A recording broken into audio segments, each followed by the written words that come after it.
Hello and welcome to LNP's The Huddle. I am your host, Dustin Lead, and with me is Keith Schweigert. It's already week 3 of the LL football season, and this week you guys voted for our game of the week of CV at Lampeter-Strasburg. Keith, how big of a game is this? What do we need to watch for?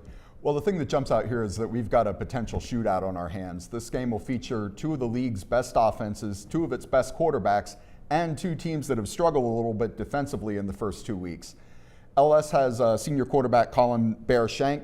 He's a 4-year starter, and he's already off to a good start. He has 433 passing yards and 4 touchdowns in his first 2 games. And LS is averaging just over 300 yards a game on offense. Most of that's coming through the air. CV counters with junior quarterback Grant Stoltzfus, who has been starting since he was a sophomore, and he is off to a spectacular start so far. 672 passing yards and 7 touchdowns in his first 2 games.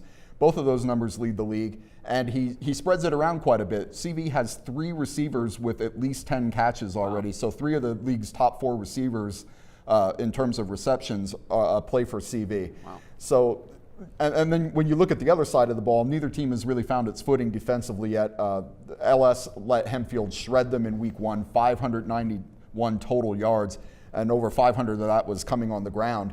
And last week, CV was dominated by Solanco, same kind of deal. They gave up 441 yards on the ground and lost 54-21. So both teams struggling a little bit defensively, but the offenses are clicking.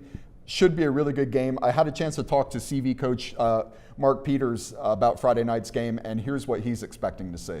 It's always a tough game. It's a rivalry game. It's the Lampeter Bowl. You know, a lot of friendships across the board. So it's going to be a let it all hang out night. You know, we're expecting big things from their offense with Bear running the show. I remember when I was DC when he was a freshman, just how tough it was to stop him. And our offense has been improving over the last 2 or 3 years too. So I'm expecting a high scoring, no holds barred deal. Wow, that sounds like that's going to be a game to be at this week in the LL. A lot of points scored, a lot of total yardage. Those are always fun to watch. Our second game to watch for this week is Governor Mifflin at Manheim Township. Keith, talk to us a little bit about this one. Well, both of these teams lost their season openers and rebounded last week. Mifflin held off Lancaster Catholic 20-7 last week after losing to Wilson in week 1. That's a big rivalry game for them.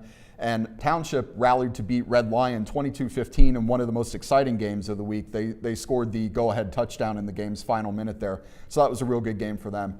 I'm expecting this one to be a really physical game. Both teams are stacked up front. They both have big lines. They like to hit hard. I think the players to watch for Manheim Township, Eric Benjamin, the quarterback, and wideout John Stutz.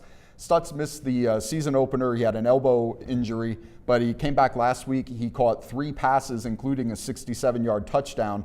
He's already Benjamin's favorite target, and I think if they can get it going Friday night, that could be the difference in the game. Awesome. Well, thank you, Keith, and thank you, everybody, for watching. Be sure to follow all of the action on LancasterOnline.com. And don't forget, you can follow us on Facebook and Twitter. See you next time.